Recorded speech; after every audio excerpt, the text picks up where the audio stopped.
Hello, everyone, and welcome to Best of Six.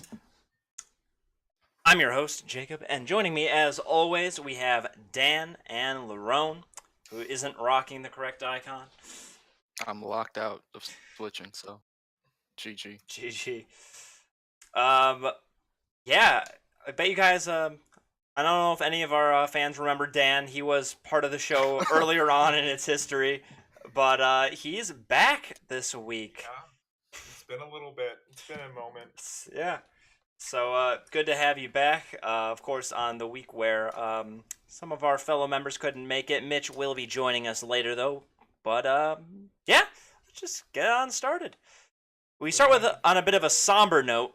Nintendo of America president and COO Reggie Fils-Aimé retires.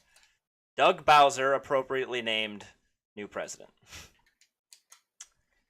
Yeah, it's kind of bittersweet.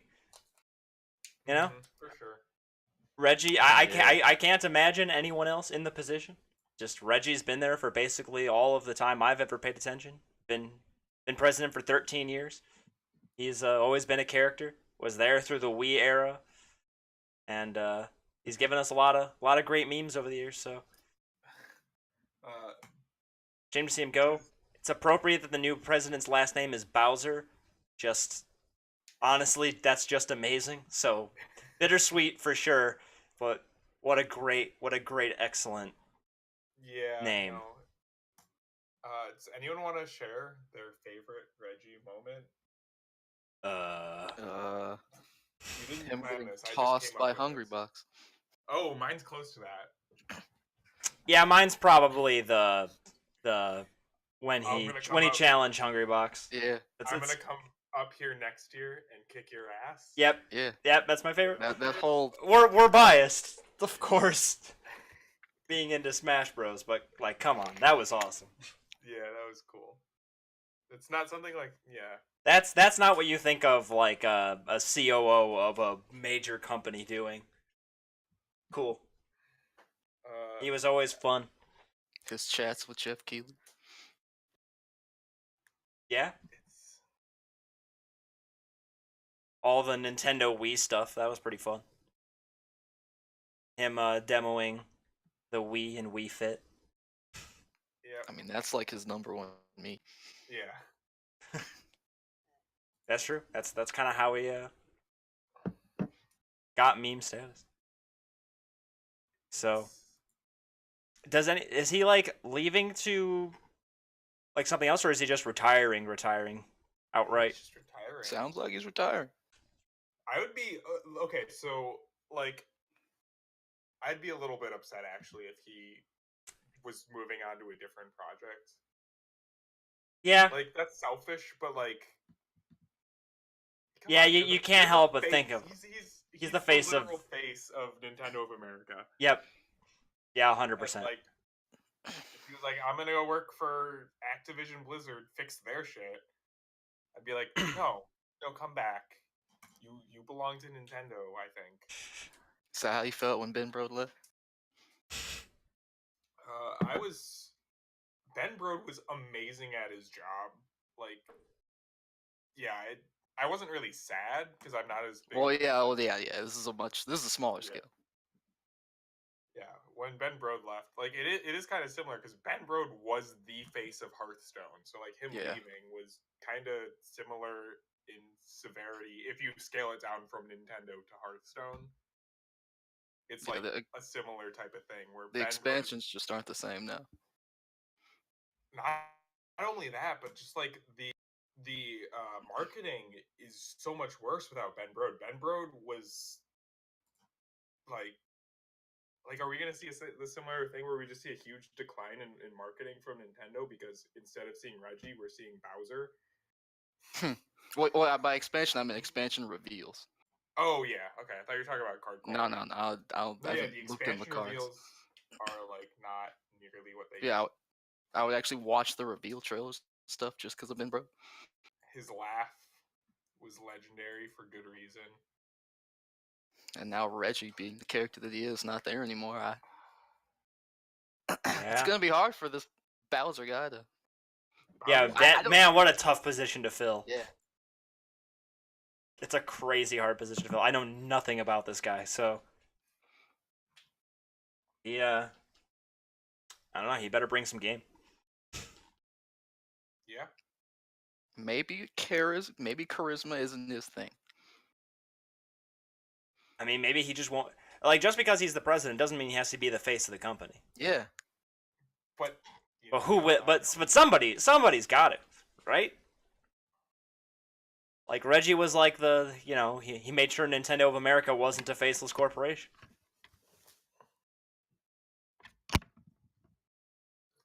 He was the face for good or for bad. Like when he lied to us about the Wii U. Yeah, well, that was one of the times where I really wasn't liking him. Told me there was gonna be third-party support. This damn liar. Yeah. Good riddance, Reggie. All right. Moving on. Google will finally reveal its gaming plans in exactly 1 month. Why are we talking about an announcement of an announcement? We are Why talking. is this a thing now? We're talking about an announcement of an announcement, partially because we've been following this story a little bit, where basically Project Yeti has been a thing. Like Google's keeps saying that they're gonna be getting into mainstream gaming, and it like kind of like dipped its toes in the water with the Assassin's Creed Odyssey via Chrome thing, which apparently worked pretty well. Mm-hmm. But yeah, their invite said gather around, all will be revealed at the Google keynote on March 19th. So get excited if you're into Google, I guess. I really don't know. I guess. Yeah, I'm interested to see what it is. But I don't got much else to add to this. Yeah. So, here we go. PS Vita production will be ending soon in Japan. Another retirement in the podcast today. That was already pretty much dead. Yeah, the Vita's been dying for a while, but now Japan already like finally moved to the PS4. Yep. So the device is being EOL'd for real now. As a side note, did you guys know that one of Sony's biggest sections of their business is financial, like life insurance and banks? There's literally a Sony bank. I want to put my money in the Sony bank. Yeah, I didn't know that until recently. It's their third largest business sector behind video games and movies. So there you go. Yeah, I don't have anything to say about the PS Vita. I never had one. Was never interested in one. It wasn't really that popular outside of Japan. Anime games? No. The only anime game I play is Super Smash Brothers, which, speaking of... Nice meme. Super Smash Brothers Ultimate North America Open. This has been Nintendo's first official Super Smash Brothers tournament that's open to the public. And it sucks. So, okay. So, I'm the only one here who's actually participated in the tournament so far. And I think... other than Julian, who's not here, Dan, I don't think has. No. I don't think you signed up. I don't think Lerone signed up. But okay, I did it. So the biggest criticism of this tournament, by far, is the rule set. As a quick reminder, the rule set is best of one, not double elimination, single elimination. That's the word. Best of one, single elimination, 7-minute timed match based on score, no stocks, items on low.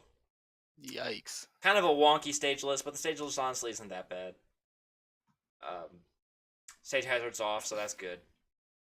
The stage is actually kind of fine, honestly. Yeah. But everything else was pretty whack. Was there walk-offs? Just out of curiosity. I don't think so. Didn't you find a stage with a walk-off and Julian was complaining? Oh yeah, no. Yeah, one of the stages does have a half walk-off. I never had to play on it though, so it's fine. The way stages worked is you and your opponent each pick a stage, and it's random, basically, which one of you's stages gets picked. So, Oh, in best of one, that's how it is. So yeah, it's you not each that you bad. each pick a stage, and then in the way the battle arenas work is it just if you both picked a stage, it just selects one of them at random. So That's not as bad as I thought. yeah, yeah. Honestly, stages was fine. I ended up playing on Smashville and Final Destination for every game. So I mean, I think FD's a bad stage. I think FD is a bad stage too, but I won on that stage, so I'll take it. I did play in the tournament. I went 2-1, so I won 2 sets and lost one. And in defense of the tournament, I had a lot of fun. It was really fun. like honestly, the tournament ran like as far as my experience was, it was smooth as absolute butter, which I did not expect. But they made the rules really clear, and like matching up with opponents was quick and seamless. You made a public arena with a password, and you gave them the ID and the password, and they joined your arena, and you played. It was pretty good. The player I lost to, who was the third seed or fourth seed in the tournament, which is pretty high, is 512 people per bracket. They did 4 brackets of 512 people each. He was third seed in my bracket. Seeding matters though. They did seed the brackets based on some like I know GSP was a factor, so it it means something. They did seed the brackets though. We were made to wait at the beginning of the tournament while they seeded. Okay.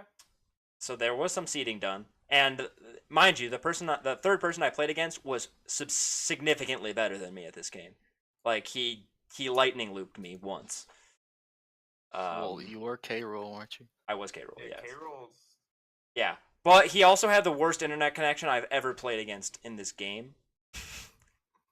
So that was brutal. Were the first 2 sets close, or first 2 games close?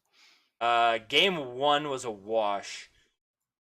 Game 2 was like he had a lead for a little while, but then I ended up totally reversing it and stomping him almost.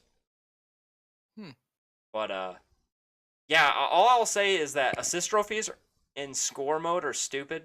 Yeah. I mean, they're pretty stupid in general, but like sometimes you like get an assist trophy and it sucks, and they just get a free point basically because they can just wail on that assist trophy. Some assist trophies are busted. I wish one of the things that I wish you could do in Smash Ultimate is toggle who can appear from assist trophies. Yeah. Yeah, that would get a little weird though because like the assist, like who can appear in assist trophies actually differs stage by stage even. That's like kind of weird. Yeah. So like what happens if the only enabled ones that you have aren't on a stage, then what happens? Your assist trophy has nothing in it? No, assist trophies don't spawn. I guess they just don't spawn at that point. It's like if you have items turned off, pills and crates don't spawn. Yeah, that's true. But I can see why they wouldn't do it. Probably just because of all the menuing and stuff.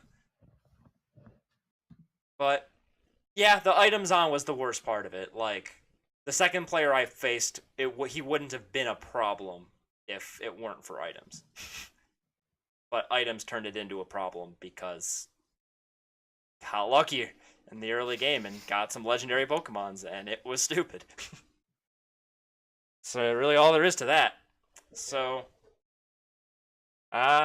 we'll see how it goes next weekend because I'm in it again. So No, you are. yeah, I'm in. You can enter multiple times. Yep, you can enter in all 3 of them if you wanted to. I only entered in 2 of them.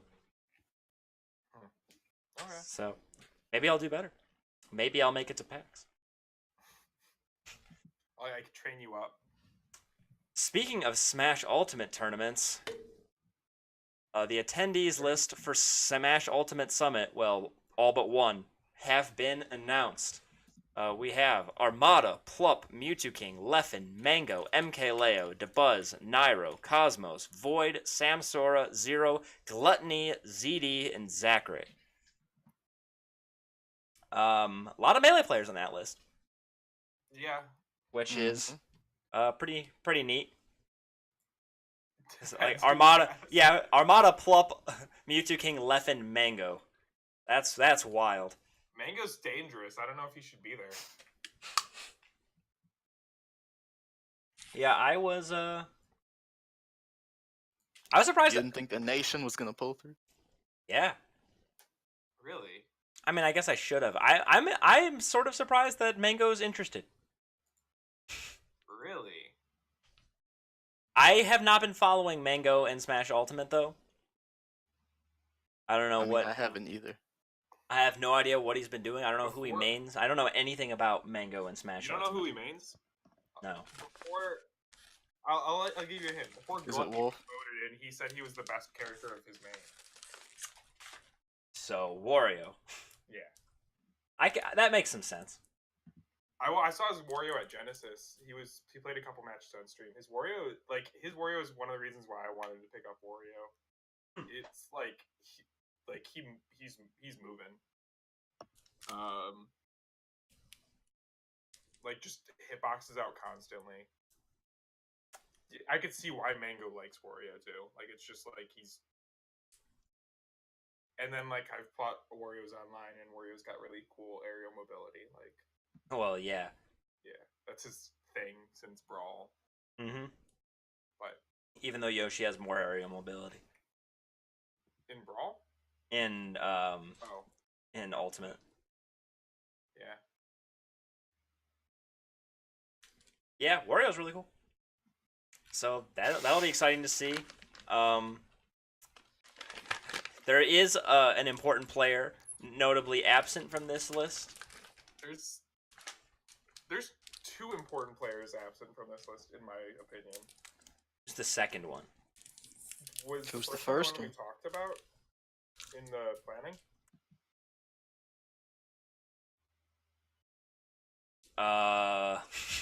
So I guess my two are Tweak and Salem.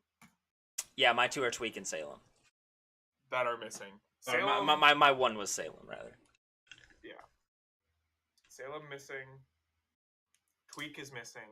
Yeah, Tweak missing is actually kind of like more significant since Tweak since Tweak is actually good at this game. Tweak is arguably the best Ultimate player.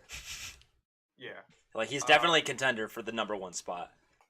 Yeah, and he busted out at Genesis, and that's why he's not in.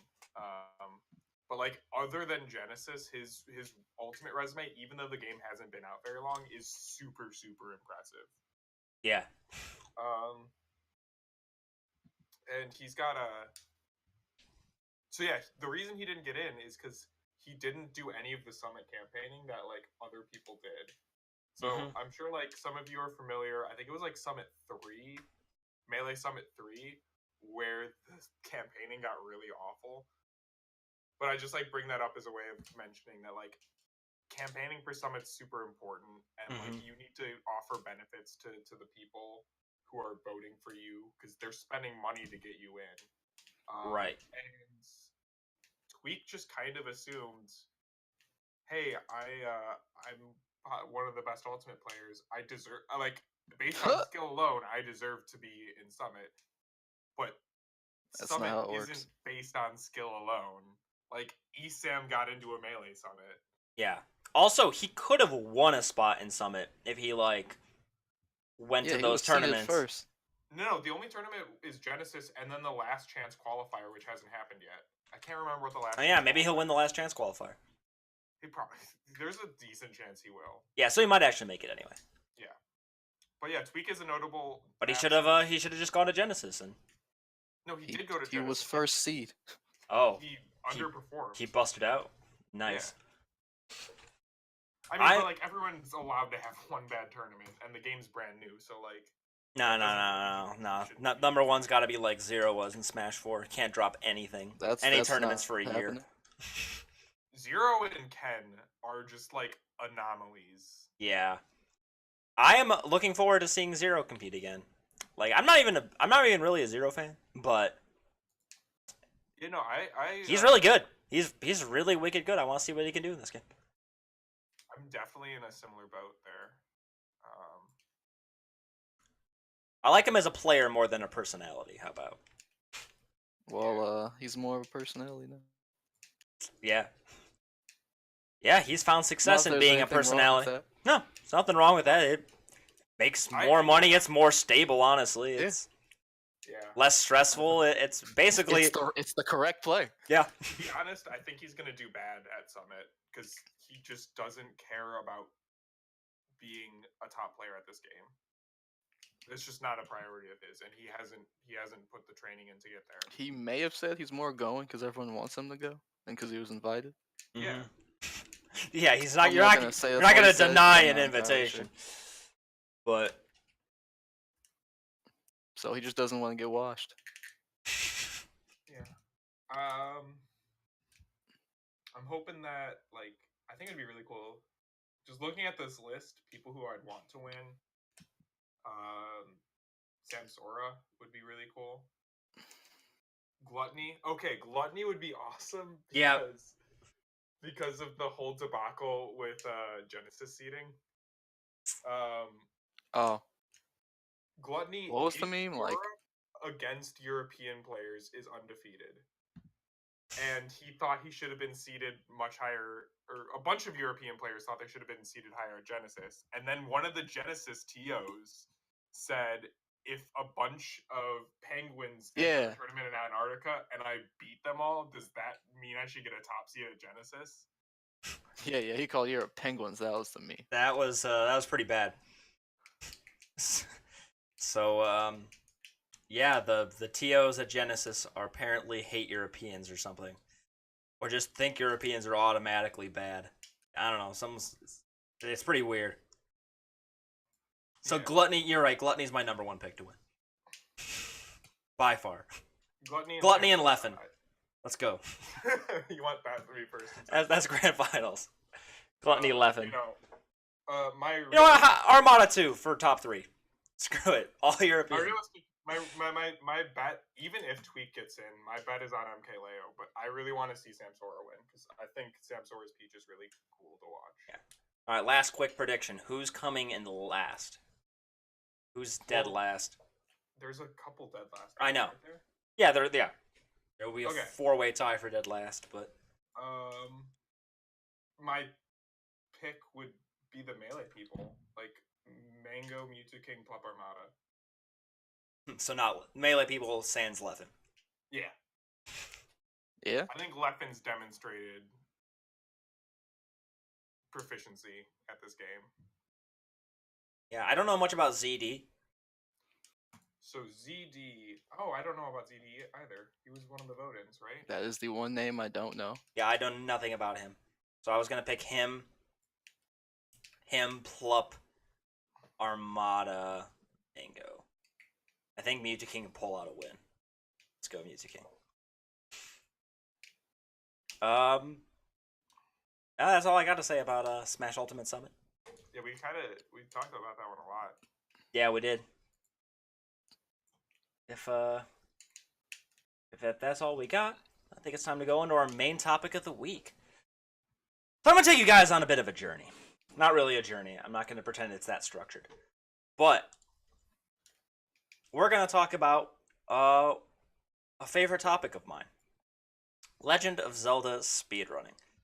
Now, right off the bat, you might ask yourself, "Wait, is this gonna be like a live Something Saw video?" No, I wish. Is this gonna be 3D Zelda or Zelda? This is gonna be talking about 3D Zelda, mostly because that's where my body of knowledge is the strongest, and it's honestly the most interesting, for the most part. There's some exceptions, 2D Zelda speedrunning fans. I can hear you. But 3D Zelda is what we're going to talk about today. So, 3D Zelda is 3D Zelda, and this is speaking to, of course, Ocarina of Time, Majora's Mask, The Wind Waker, Twilight Princess, Skyward Sword, and Breath of the Wild. Mostly the pre-Breath of the Wild games. Breath of the Wild's kind of in its own category, because it's a kind of a different format. I think that category is actually Jake doesn't know a lot about it. Not that too, but also I wanted to try to postulate why is Legend of Zelda speedrunning in particular so popular, and like to put some context, like Legend of Zelda is among the most popular series of games to speedrun. Dan, or whose controller's clicking? Oh, okay. Sorry. Wow, just assumed it was me. I couldn't tell by the icons lighting up because there's background noise for both of you. Sorry. Anyway, I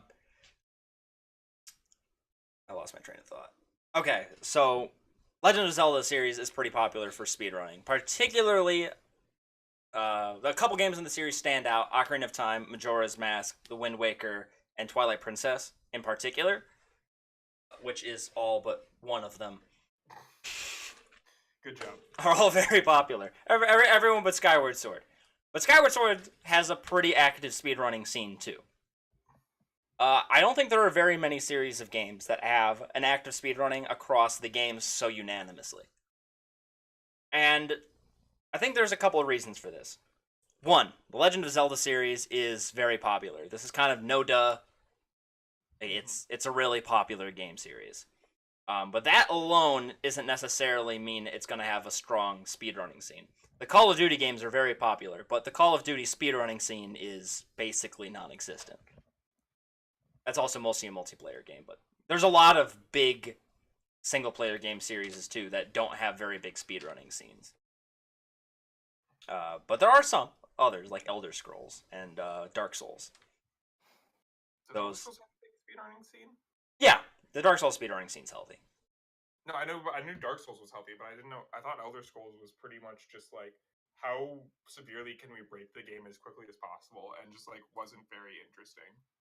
Yeah, that's sort of subjective. It's up to taste. But I'll get into that.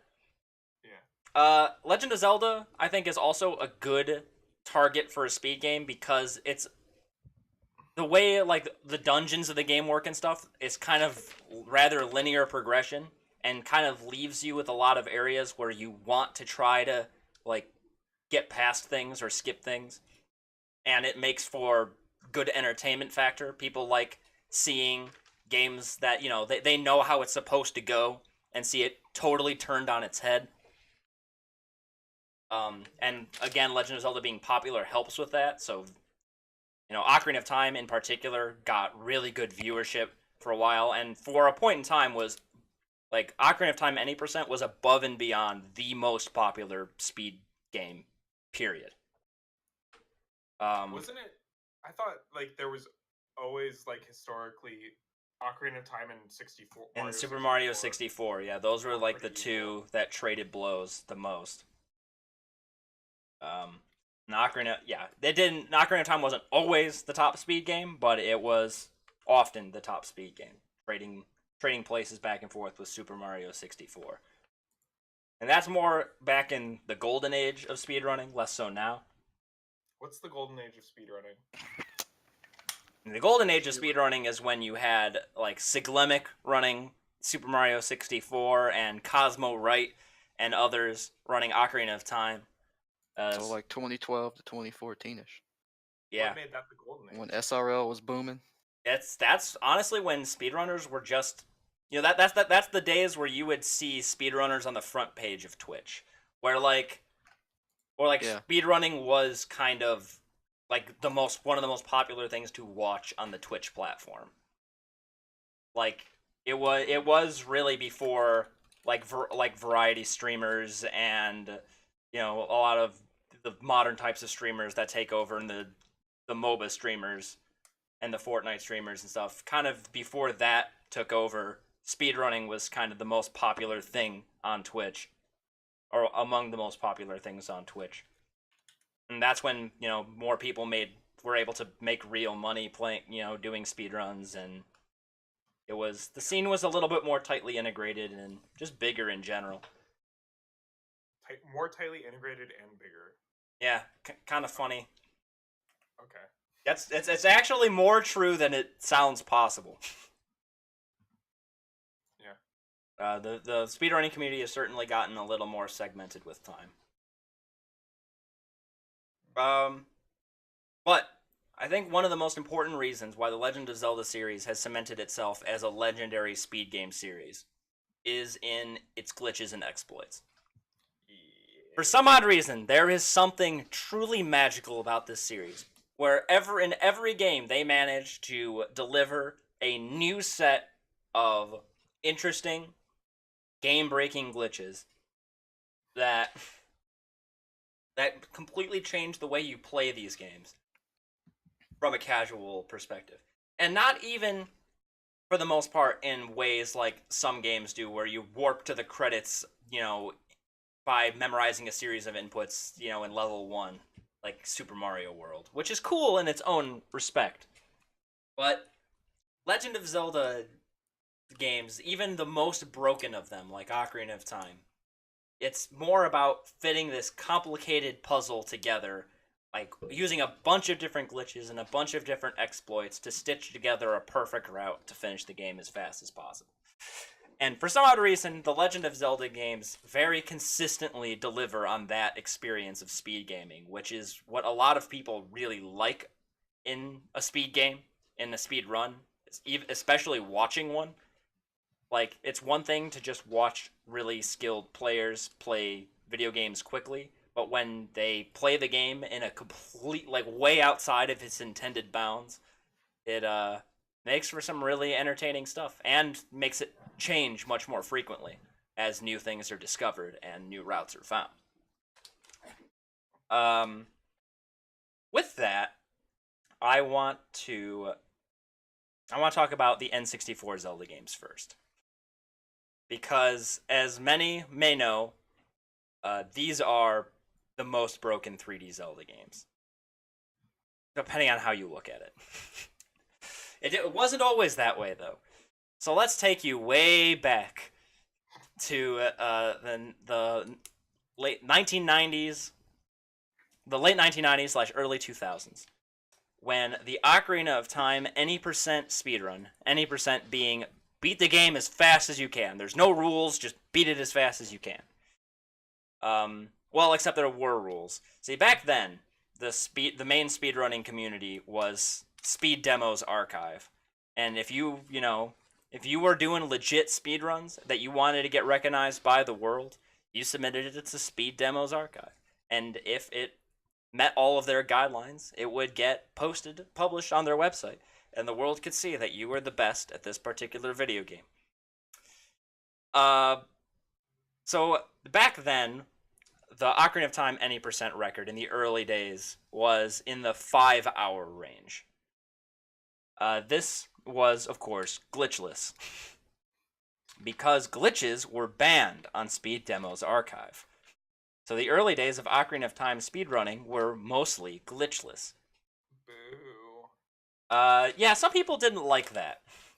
And so there were some people who had, who did glitched speedruns and stuff, and there was some animosity towards that, like, oh, you're not really playing the game. You're not, you're using glitches. That's the same thing as cheating, right? Boo.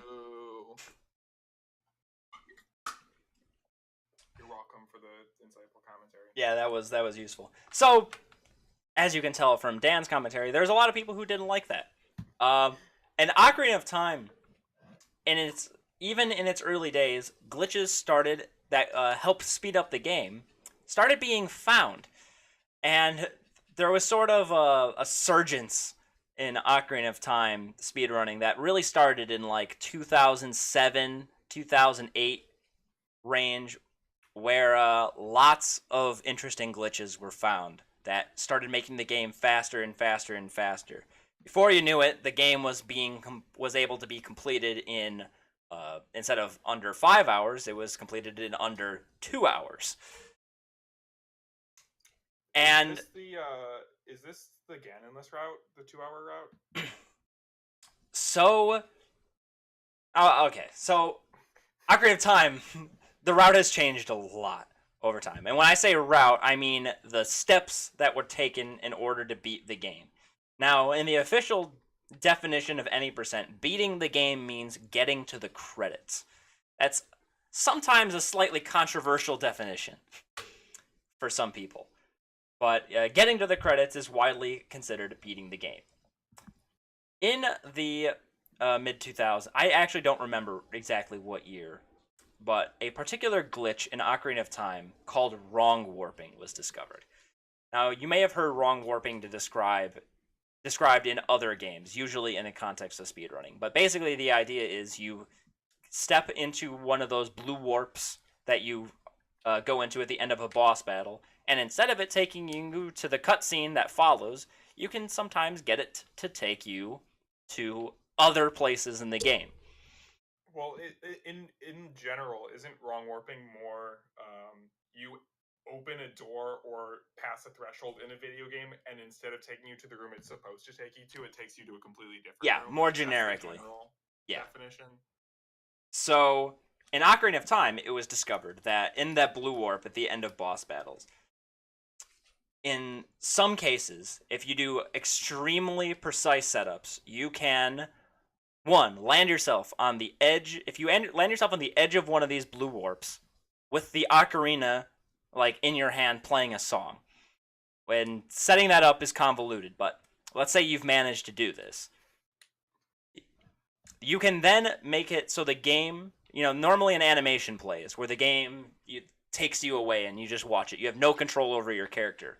However, you can, if you land on the very edge of the portal with the ocarina being played, you can stop the game from taking over the camera. And basically, during the time while you're supposed to be being carried away by the warp, you can walk around the room freely.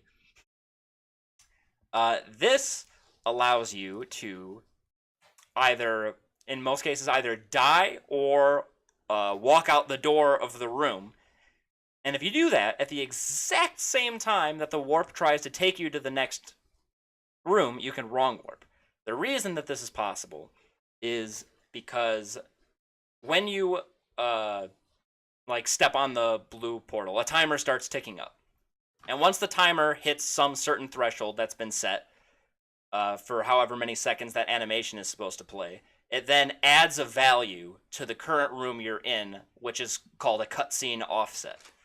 And that cutscene offset is what determines what cutscene plays next, which a cutscene also includes a room value.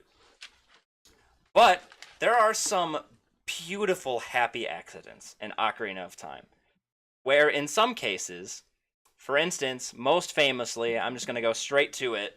You're going to go to the Goma wrong warp? We're going to go to the Goma wrong warp, also sometimes called Ganondorf. It's called Ganondorf, as you might be able to guess in your head. Because if you do the steps that I described, and you walk out of Goma's room, Goma being the first boss in the game, for those who don't remember, if you walk out of the Goma room on the same frame the blue warp tries to take you away, when the value gets added for the Goma cutscene, for the post-Goma cutscene offset, it just so happens to match the cutscene and room where you have just defeated Ganon in the first, Phantom Ganon. So, right after Phantom Ganon. Right before the tower collapse sequence where you usher Zelda down the tower and then go fight Ganon once and for all. So, as you might imagine, this is extremely useful for speedrunning.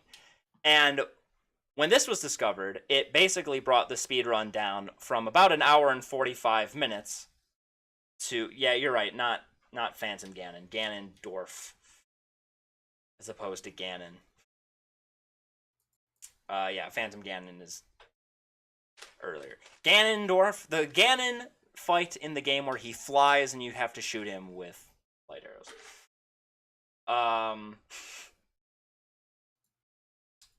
Yeah, so basically, because of this, the speedrun went down from about an hour 45 minutes to under 30 minutes.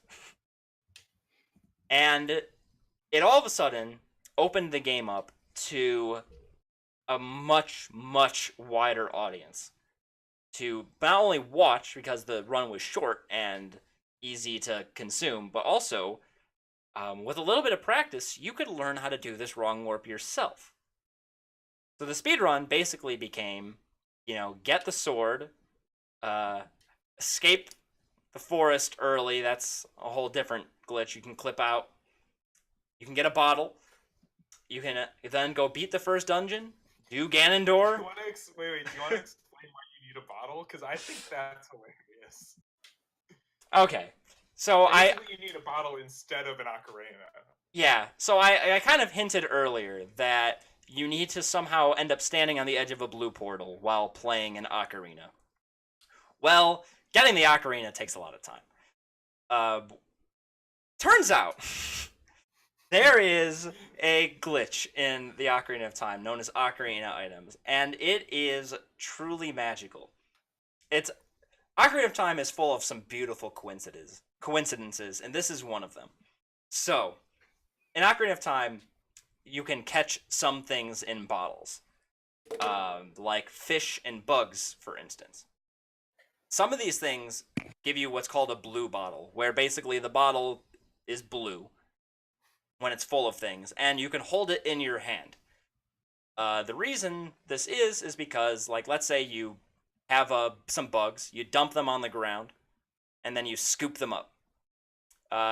Then you'll have your bottle still in your hand. That way, if you want to dump them out, Link can just turn his hand over and dump them out.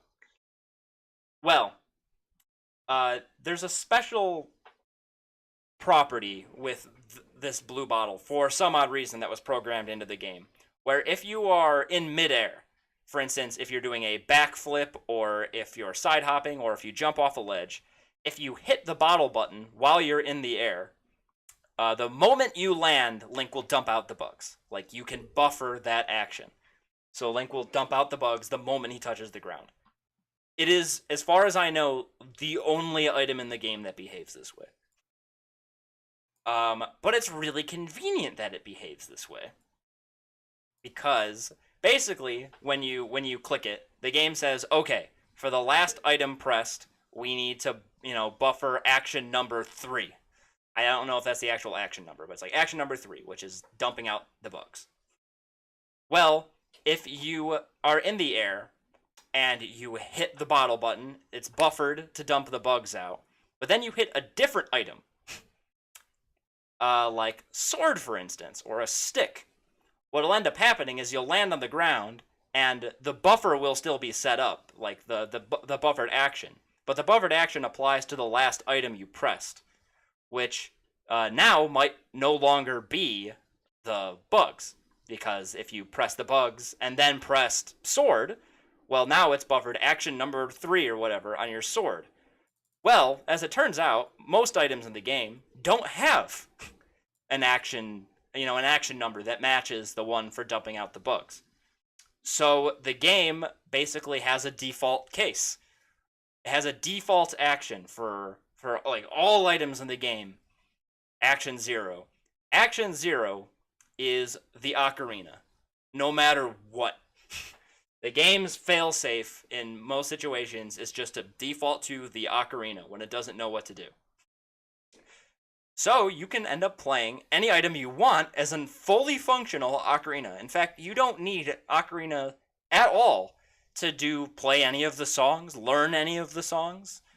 None of that is needed if you have a bottle.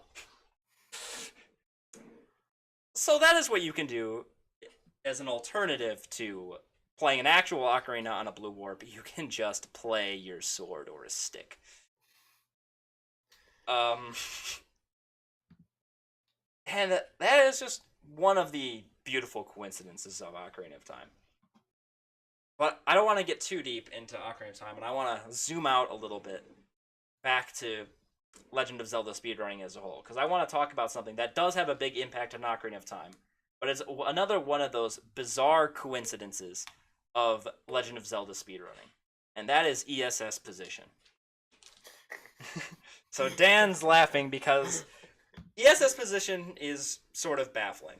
So for those not in the know, if you hold your control stick just a little bit, a slight angle in a direction, in Ocarina of Time, for instance, this causes Link to do a little animation where he shuffles his feet and turns into that direction. He turns without changing position. Yeah, turns without changing position. He basically just turns in place. This pretty much holds true for all the Legend of Zelda games. This little shuffling animation. For some odd reason, that breaks the game entirely. Every single 3D Zelda game. And all the 3D Zelda games. So what I mean by that... Well, actually, what I mean by that is different in every single game. So, why is it broken? It uniquely breaks the Zelda games. Yeah.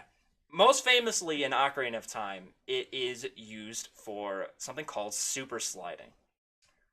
Basically, when you get knocked back by something in the game, whether you bounce your sword off the wall and you hit the ground, or an enemy hits your shield, or you get hit by a bomb explosion, the game lurches you back a little bit.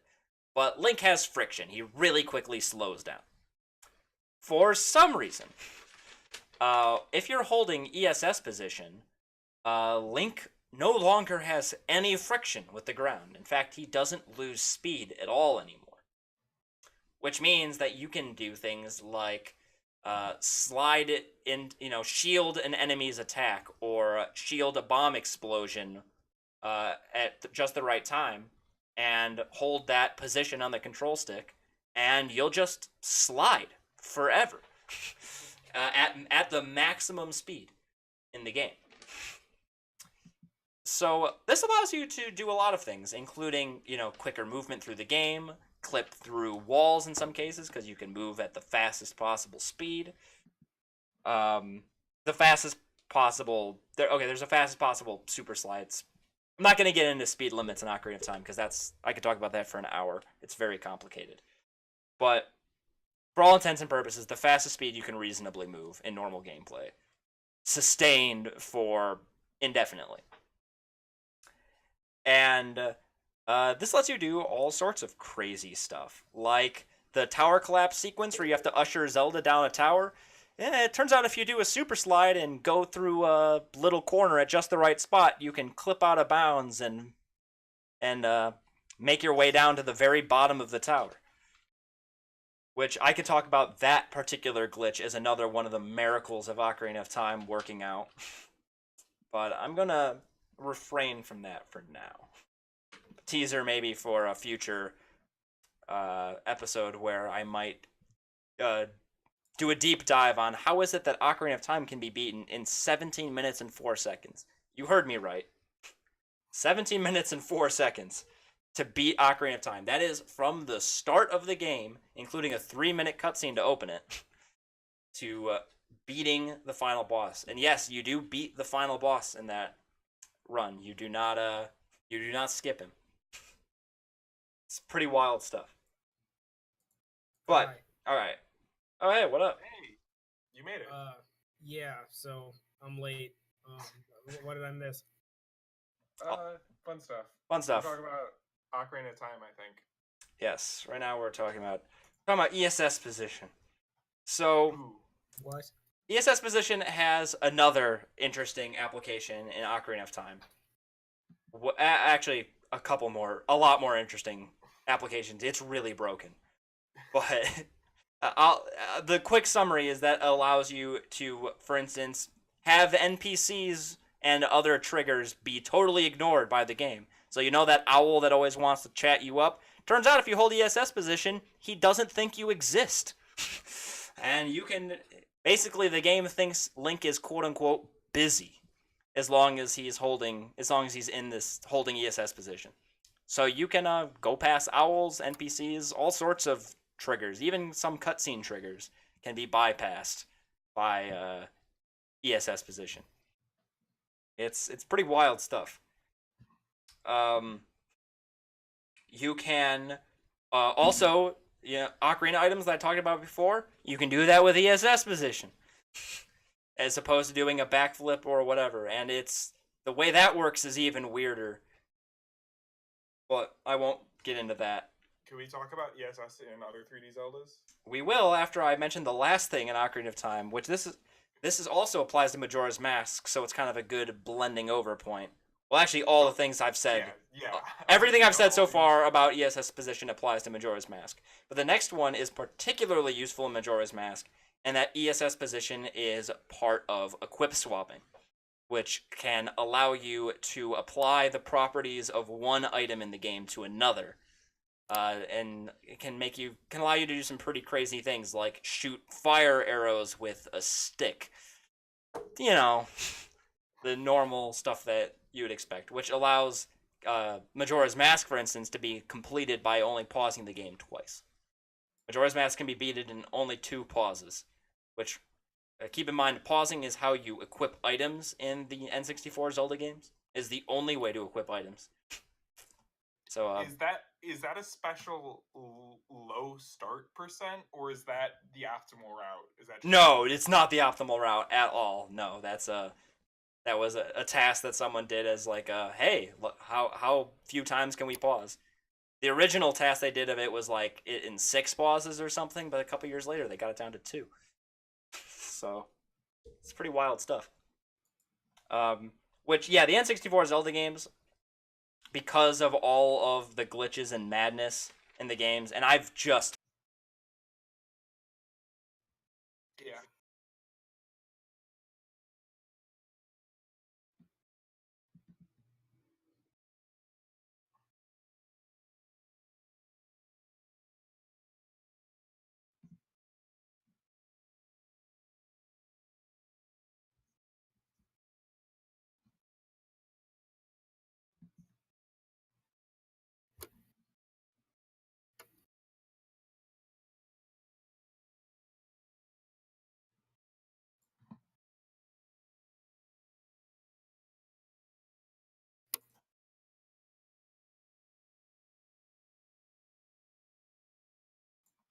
Hey guys, we lost audio. Yep. Oh. What? Yeah, I fixed that. I don't know how that... I don't know how long that's been going on. What would happen? I'm back. I somehow accidentally muted myself. Don't know when I did that. Okay. Awesome. Go back about 15 seconms. Okay, I can do that. I saw the message pop up pretty quick early in chat. Yeah, good thing you were watching chat, because I was not. Oh geez, what did I say 15 seconds ago? ESS glitches and you were talking about 100% at AGDQ. I think that was the last Yeah, yeah, that's right. Just if you want to see all the glitches that this game has to offer, well, a slice of it, watch an AGDQ or SGDQ run of 100%. And watch an 90% run too. They're real short. Won't take much time out of your day, but you will see a lot of crazy stuff. This isn't the world record or anything, but there's an 1810 with commentary that is really, really good. Yeah, that is probably one of the most legendary speedruns of all time. Cosmo writes, or now you might find it under Narcissa writes. 1810 with commentary is definitely worth a watch. It will give you an excellent introduction to Ocarina of Time 90% speedrunning. The 90% routes changed a lot since then. It has changed a lot, but it's fundamentally very similar.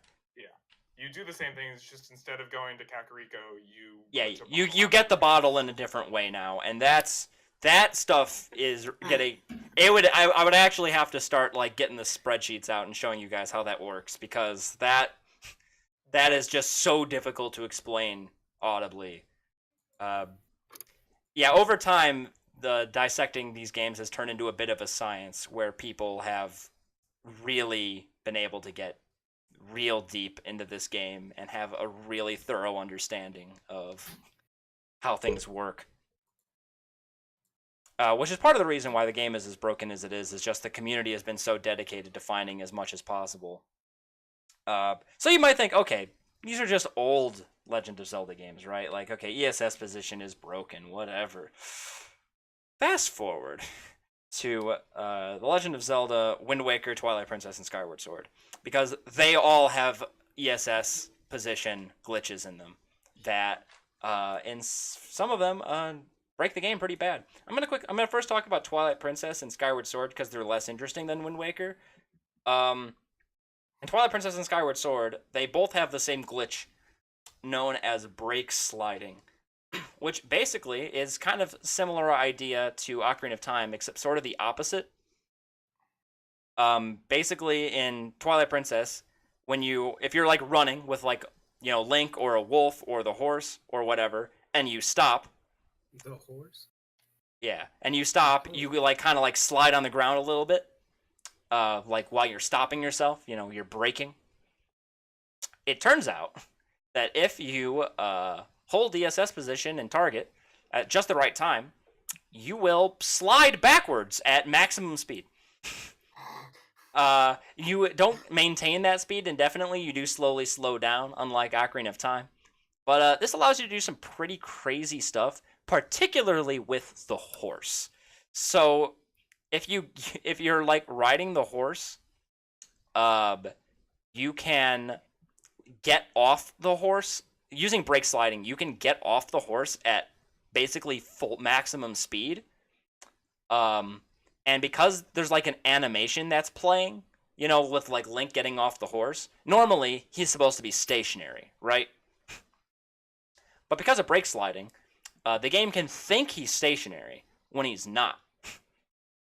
So you can get off the horse while at maximum speed, in which Link will continue sliding across the ground at full speed, like full horse speed, while leaving the horse behind. But the animation's still playing, so you imagine Link like playing the getting off the horse animation, but he's long left the horse behind. But this animation, because it's like a fixed, it's a really fixed animation, and you're only really supposed to be able to get off while the horse is stationary on flat ground. So Link isn't affected by gravity during this slide, which means that you can do things like, for those who have played Twilight Princess, there's a part in the game where you need to take a bridge from somewhere and bring it to a canyon to bridge the canyon so you can get across it. Or you can brake slide off your horse and just hover from one side of the bridge to the other while you're doing the getting off of horse animation at full speed. All because of our friend ESS position. How is ESS back in these games? Is it only in Zelda games? That's the thing. I don't know. I have not heard of any other games where holding a slight direction on a control stick like causes glitchy effects that like break the game. Does Tip-Stone shuffling count? No. Go ahead, Dan. I'm sorry. Definitely does not count. Twilight Princess has similar thing to brake sliding, except it's actually complete. I kind of lied when I said they were the same glitch. It is actually exactly the opposite glitch, but the same effect. So instead of braking, you do it when starting your dash, and it's tighter timing, but it can be done, and it's not nearly as useful as it is in Twilight Princess, but it is useful because you can use it to slide across sand, which allows you to do some pretty major skips in the desert area, because you can just slide across the surface of sand without it slowing you down or you drowning in it. So that's pretty useful. Yeah. It might be more broken if Epona was in that game, but no horses in Skyward Sword, so. And we got, what are they called? Not Skylofts, Loft Wings. Loft Wings, yeah. And can't brake slide off a Loft Wing, unfortunately. But. Also, you didn't know Kaepora Gabora's name? Yeah. Broad? What? Okay. Yeah, I said the annoying owl, but I know it's Kaepora Gaebora. Trust me, Jake knows it's Kaepora Gaebora. Yeah. I'll vouch for him there. Yeah, I definitely did. Just if I just say you can skip Kaepora Gaebora, no one knows what I'm talking about. So I've learned to just not bother calling him by his real name. If you say Kaepora Gaebora, everyone's like, "What are you talking about?" And then you say that annoying owl who always tries. Oh, that guy. Yeah. Be fair, does he, I swear he only tells you his name like once. Don't you see his name in the text box? Am I? No, it doesn't show you the NPC names.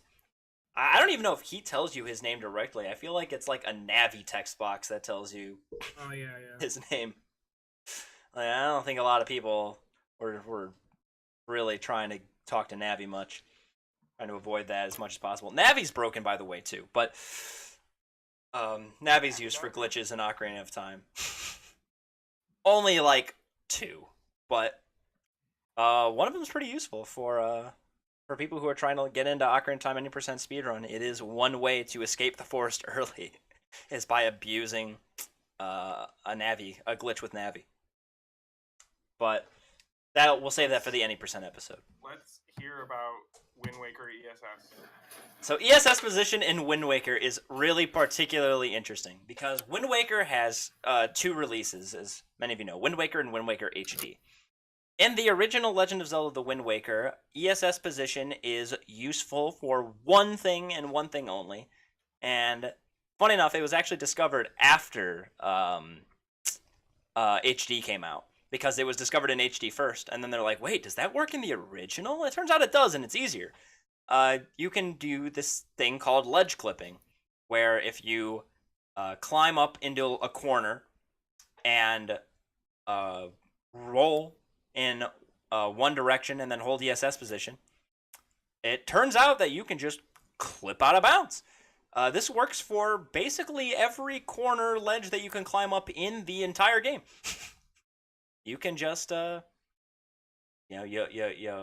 walk up, you roll ESS and clip. And in the original Wind Waker, this is actually really easy to do. In Wind Waker HD, this is extremely difficult to do because it's 1 frame timing. It's extremely tight and difficult to do. However, that doesn't matter, because in Wind Waker HD, they somehow managed to introduce the most broken incantation of ESS position the world has ever seen. But I want to take a step back for a second, some foreshadowing on among the most there's this the most sought after skip perhaps in maybe all of speedrunning. As far as I know, of course, is barrier skip in The Legend of Zelda: The Wind Waker. So The Wind Waker is a pretty broken game in its own right. A glitch that made it particularly broken, I think it's worth talking about for a quick moment, is storage. And That's a terrible name for a glitch. Storage, I like it, but I'm biased. The glitch is called storage. And basically, what happens is so in the game you have a Wind Waker, right? You play songs. Not that exciting. But if you are falling off of a ledge, and roll back. So if you get pushed off a ledge while you have the Wind Waker out, and while you're falling down, if you cancel the Wind Waker exactly 3 frames before landing on the ground, you activate a glitch called storage. And what storage does is it, quote-unquote, stores the next cutscene. Meaning that, for instance, if you, activate storage, so you get pushed off a ledge, cancel the ocarina 3 frames before landing on the ground, and you go talk to the boat.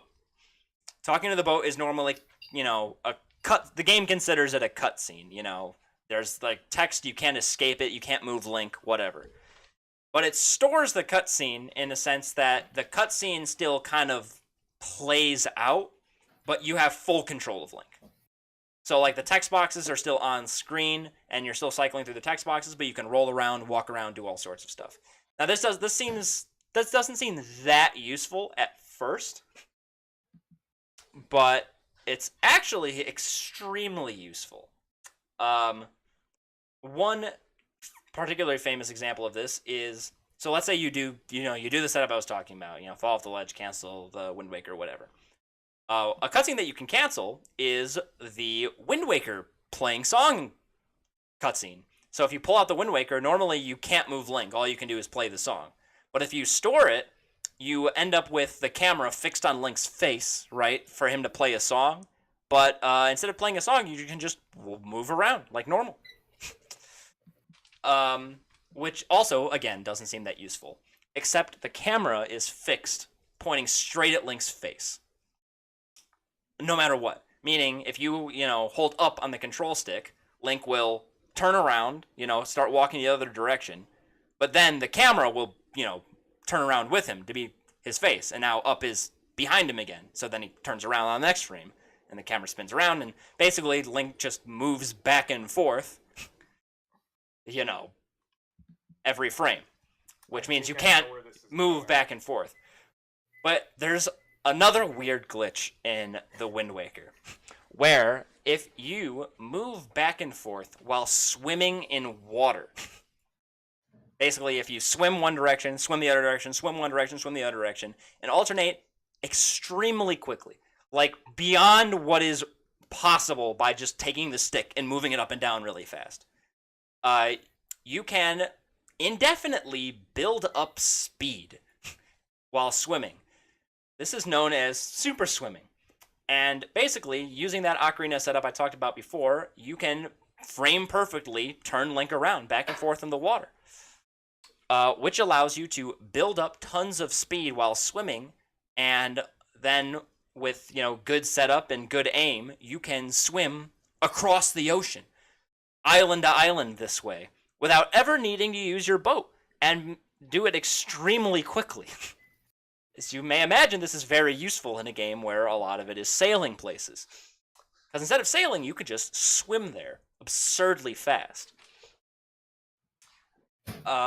So because of storage and all sorts of applications, storing you can do crazy stuff like you can store the cutscene of you opening a chest, and that causes Link's properties to be what they are in the chest opening animation, which turns out makes his hitbox really tiny, which allows you to scale vertical walls or just walk through some corners or barriers because there's a couple pixel wide gap and Link is now as small as a pencil.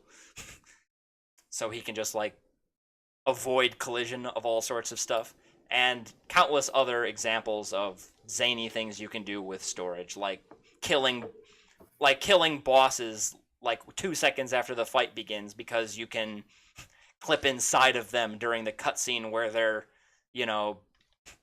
first appearing, and stuff like that.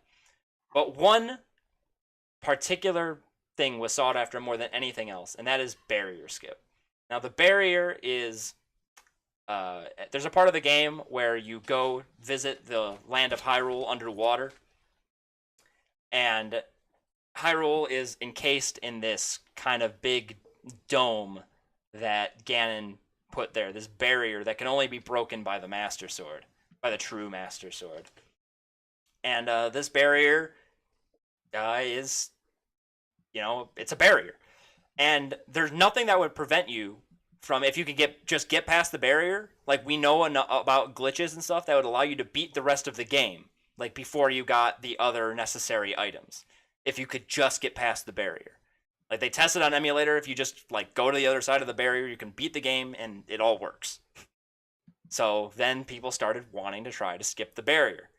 And so much time and effort and research, and there's 1,000,001 theoretical ways to skip the barrier, but none of them ever panned out in reality. So much stuff that was so close and just never could make it. And Cosmo Wright, the legendary speedrunner I talked about before, a good blast from the past is he has a video about that explaining why he thinks that barrier skip is totally impossible. And it really speaks to the absurdity of how this barrier was way over programmed. They wanted to make sure that no one ever accidentally got past this thing. So it's super thick. It's got a hitbox that sends you back. It's absurdly tall.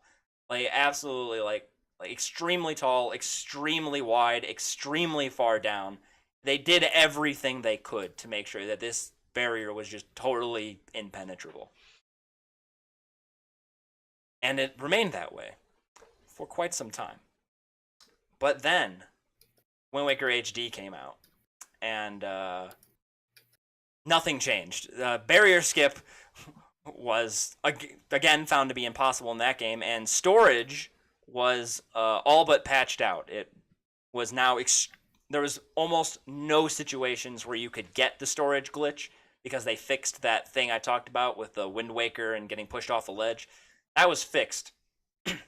One of the only glitches that was fixed, by the way, very strange how that worked out, but they introduced a new glitch in this game, though. And now it brings back our old pal ESS position. So in Wind Waker, like I said, ESS position was useful, but nothing earth-shattering. In Wind Waker HD, ESS position is probably the most broken thing in the entire game. One of the most broken glitches I've ever seen in a game. Basically, any item in the game that has a target that you can target with in first person. This is the grappling hook, the bow and arrow, the hook shot. It turns out if you just hold a direction, pause the game, and then hold ESS the opposite direction, and unpause, Link will build up speed exponentially. And building up speed exponentially, in this case, means that you can go from 0 to crashing the game you're going so fast in 6 seconds. You build up speed so fast that by charging speed up for about 2.5 seconds, you can swim from one side of the ocean to the other almost instantly.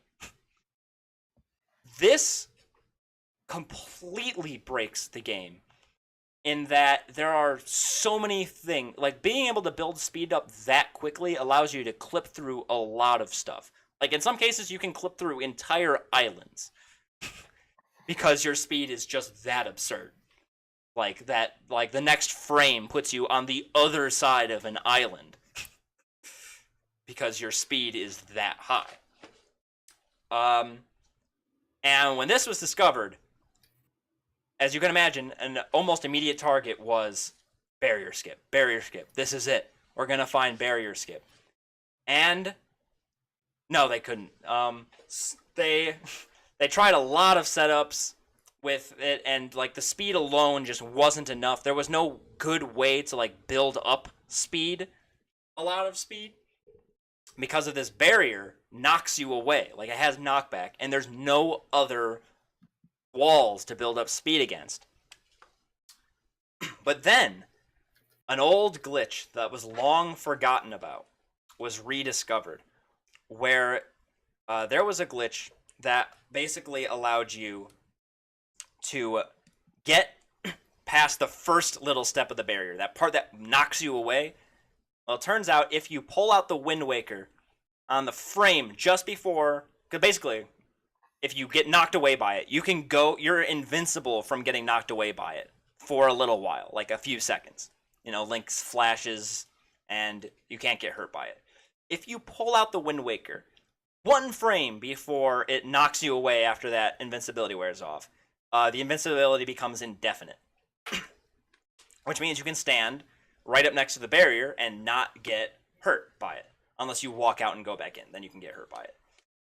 So from there, with a really precise setup, and this took a long time to get right, but it turns out you can build up the speed you need and clip through without clipping out of bounds, because that was another problem. People were able to clip through the barrier just to be way out of bounds and die.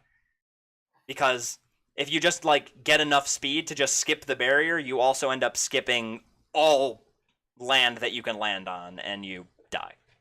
Void out and die. But there's a very, very specific angle, and the angle is precise to within a 1,000th of a degree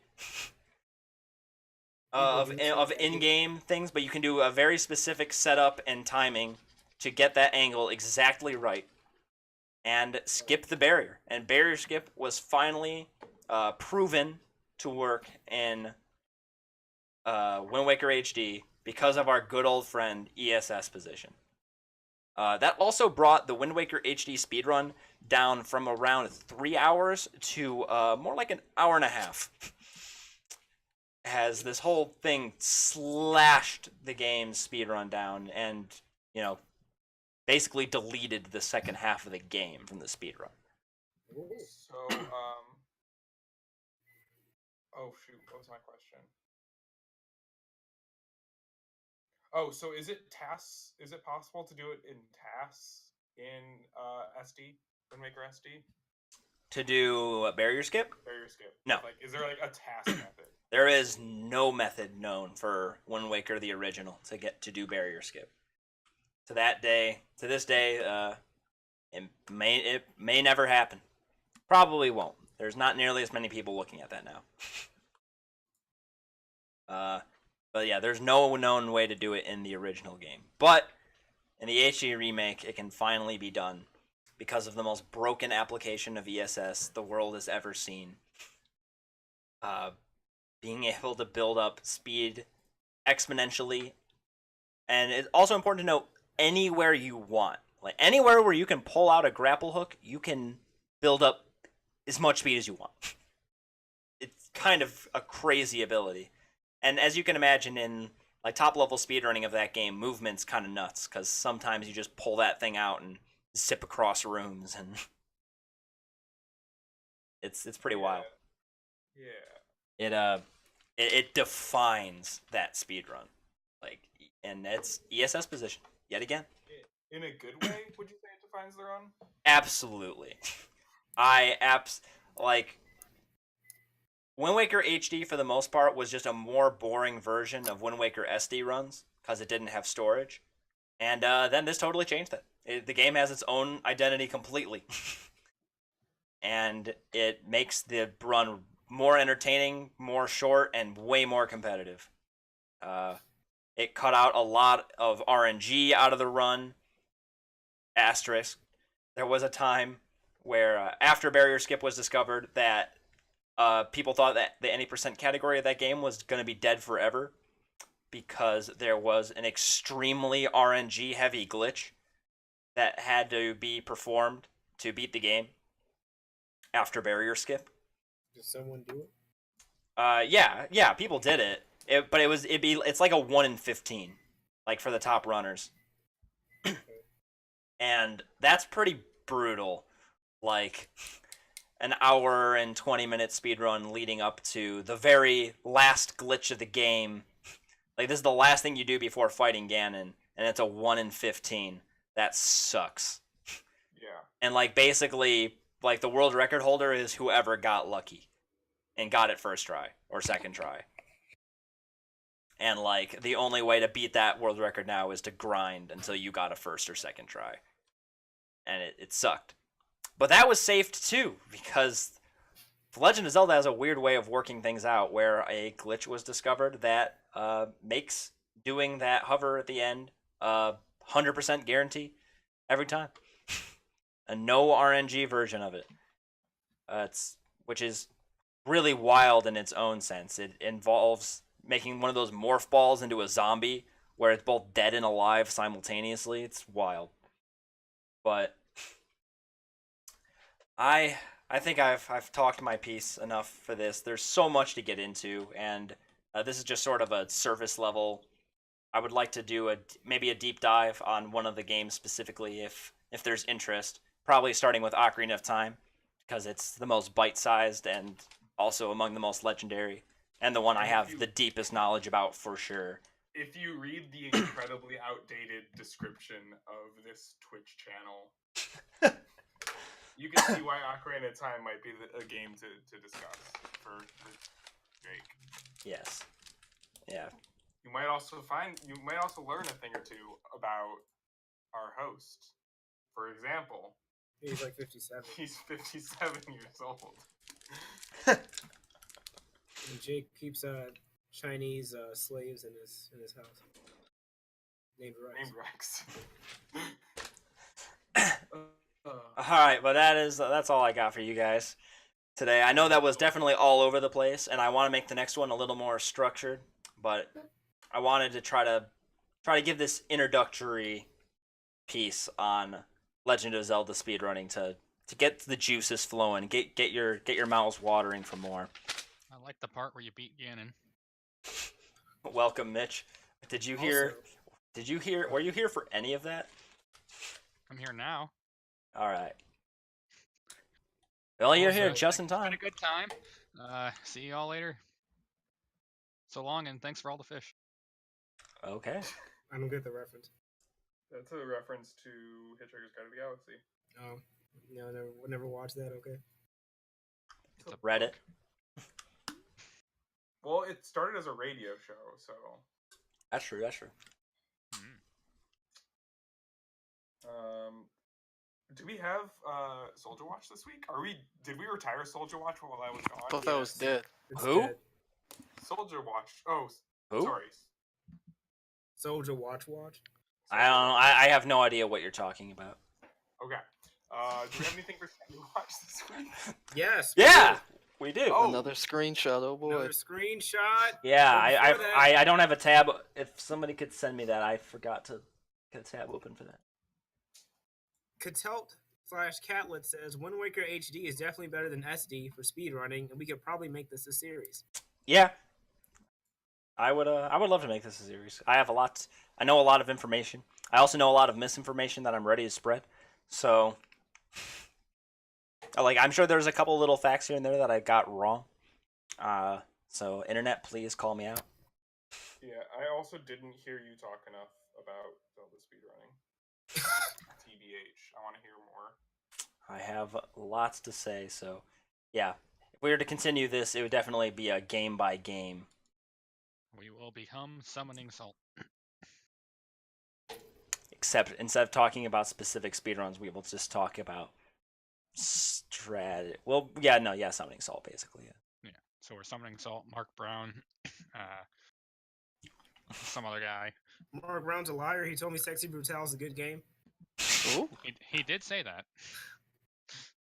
Wait, so Mitch, I heard that you did not like Sexy Brutal. Did you rank it lower than Doki Doki Literature Club? I ranked Doki. We don't remember. Like a- I think you gave them both the same rating, but I used different scales, so it's hard to say. yeah, you did. I think you gave Doki a 4 out of 10, and I think you gave this one a 2 out of 5. Oh, so then I definitely rated this one higher. Because 2 out of 5 is just below average, where in my other scale, a 7 would be an average. Okay. Okay. So, Shenmue 3 screenshot. Here it is. Amazing. Wow, you guys talk about Lan D. You guys know who Lan D is? He's the lead Shouldn't you know? antagonist. Yeah, he's the lead antagonist of Shenmue. Uh-huh. What He's else? a Chinese dude who has his green Uh-huh. outfit and has braided hair. He looks Uh-huh. intimidating. Fraud. He looks And, almost the same as the main character, honestly. Wow, racist. Wow.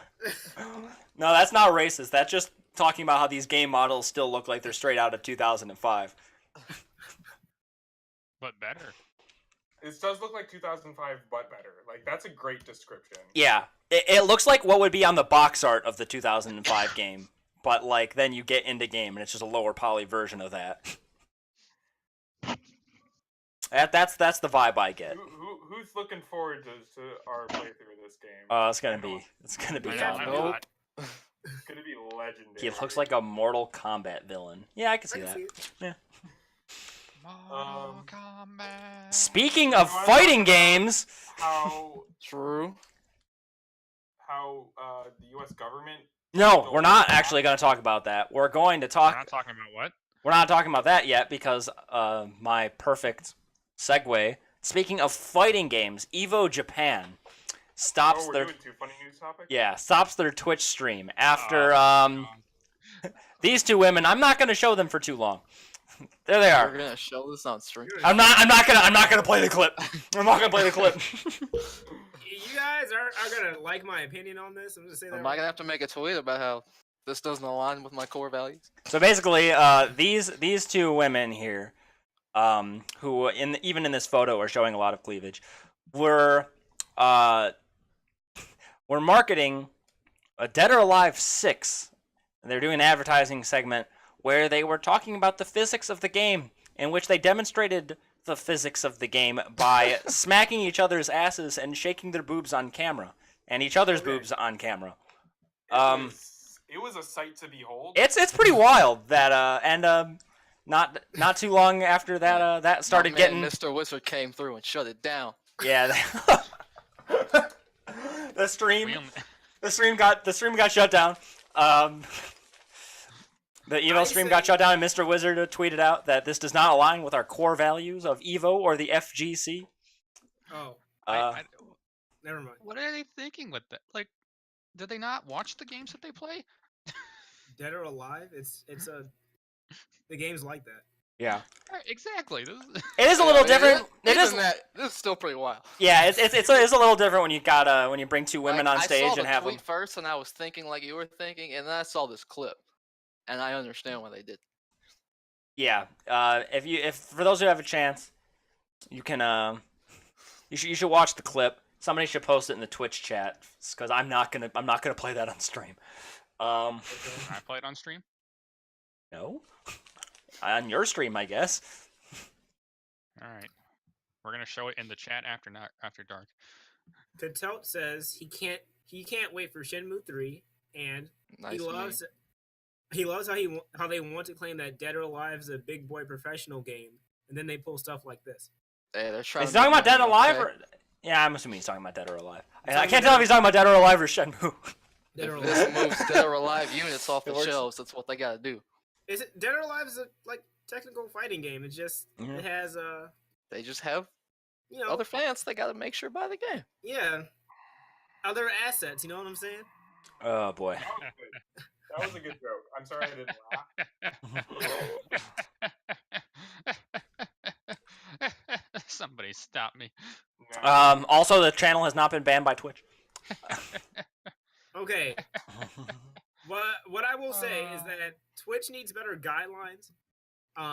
Please, Oh, Evo yeah. makes them money. You think Yeah. they're gonna ban that shit? Yeah, I mean Twitch didn't intervene on this at all. This was just all 100% Evo. Yeah, If this was some random non-partner channel, they'd gotten body. but they allow women to paint themselves in the nude.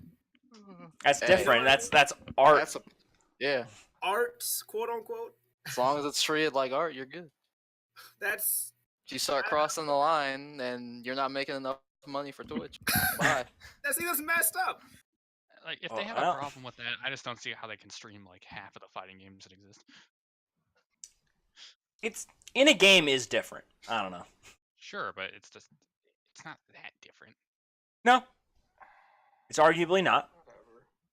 I mean, either way, Yeah. you're just But- objectifying women. There is a difference where the focus is the fighting game and the especially like stuff on Twitch for the most part. But then when you just have two women with the camera zooming in on their tits as they shake them, I mean, this is It's- really it's- more like it's- an it's ad pretty for blatant. Extreme volleyball. Dead or Alive. Catlet Yep. That's says, what they went with. yeah, Dead or Alive is trying to say that people should take them seriously now, but then they do this for marketing. now hold on. They're telling that to people in like the West. See, this was in a Japanese tournament. It's a little It's okay different. in Japan, right? A little different, yeah. Their culture's different. It is a little different. And maybe in Japan, this is how you get taken seriously. My bad. Rico Snow says mine in regards to Jake, because she always does that. And she complained that I didn't read her comment. Did she make a comment? Yeah, She just said she mine. said It mine. was one word. It was pretty easy to not read. Yeah, Rico's a fangirl of me. So Destructive. Wow. I'm a fan. Yeah. So, she's a crazed fan. I get it. Okay. Moving on. Consult says, yeah, that is Some Japan. say she's also a crack whore. Everything is hentai. Everything is Who hentai. says this? Speaking Is of this on hentai, Twitch? the U.S. government Wait, we're spices actually talking about this? spices up its Flash game with Yoshi's Island never mind. DS music. Oh, I was about to be he, mad. he committed tax fraud. They just took his music. Yeah, that's actually- pretty fair. I actually played that game and I didn't hear any music. So like, I don't know what this guy's Or talking. you- Maybe they removed it. Maybe they did remove it. I saw this at work, so I couldn't actually like watch it. But I was so Listen, you amazed because I expect went to us- the tweet and this guy was like, "This happened." I'm like, "That's a bunch of bull crap." And then he's like, here's a link proving it happened. Like, oh my god, he did it! The madman! He provided a link! They never do that! Yeah. So, basically, the U.S. government had the Recycle City Challenge, a game for kids, I guess, on the internet. And Julian, apparently. And, Oh yeah. this is, by the way, old news, but, like, someone just kind of found it recently. And apparently, even in the games, and this is a Flash game, by the way, so, like, you know, you won't be able to play it for that much longer. But in the game's files, it's called Yoshi's Underground.mp3. So they weren't trying to cover their tracks very well.